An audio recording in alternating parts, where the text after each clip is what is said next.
Hi, you're listening to Kate Palmer. For this next background, you're going to need Bells of Ireland Magical Micas, a small scoop, a piece of white cardstock, a background stamp, distress ink, peeled paint, and a mini mister. The first step is to put a scoop full of the Magical Micas into your mini mister.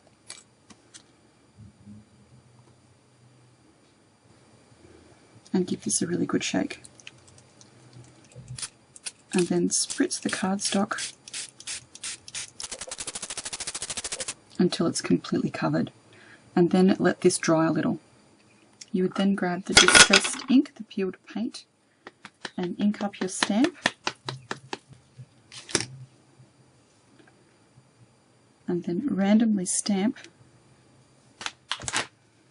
Now I'm just going to clean and dry my stamp between inkings and stamping across the cardstock.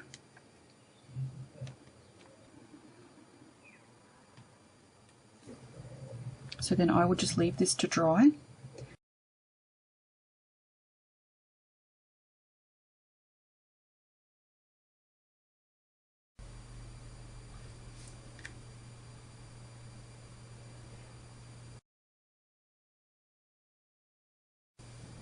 Next, use your Cuttlebug machine or your Sizzlex machine to emboss a piece of the Core-dinations cardstock.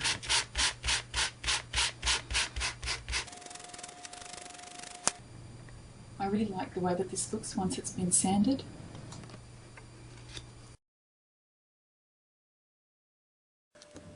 Starting with the scattered straw, just add a little bit of ink to the torn edges of the image.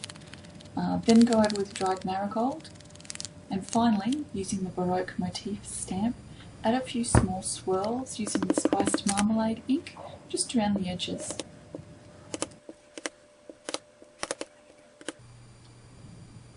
Spritz over the ink with a little water so that the inks bleed and blend together.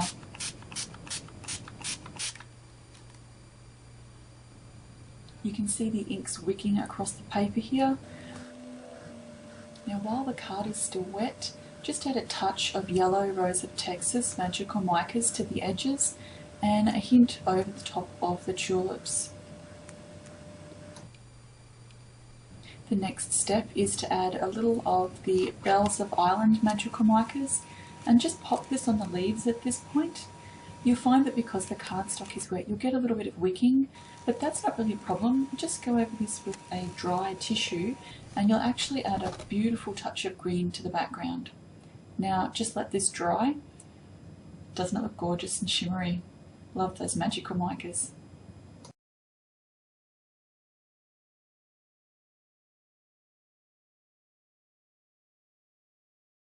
This background's so pretty it seems almost criminal to cover it up, but that's what I made it for.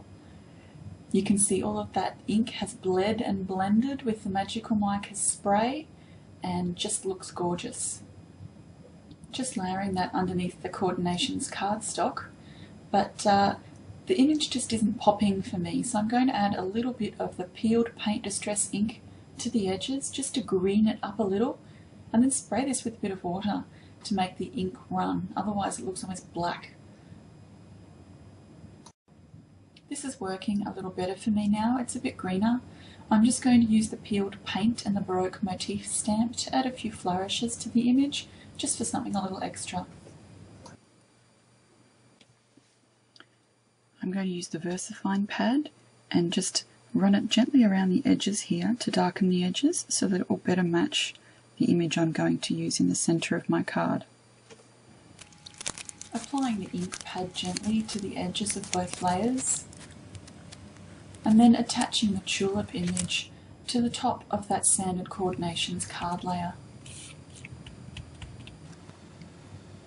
Once that's stuck down, I'm just going to apply a few rub-ons from Making Memories, a little happy birthday to the bottom of the tulip panel, and then a slightly larger flourish along the left-hand edge.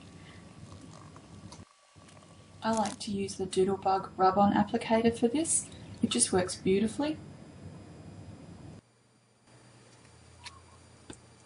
I'm going to put this spotty piece on first,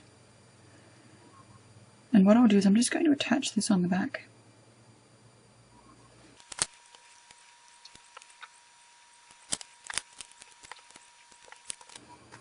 So now where I know about where I want it, I just line it up along one of the lines up here again. I can see it's here. So if I stretch my ribbon across the paper there and then fold it over, I should have a nice straight ribbon across the front of my card here, which I do. So then using ribbon glue, I'm just going to attach these two pieces across the top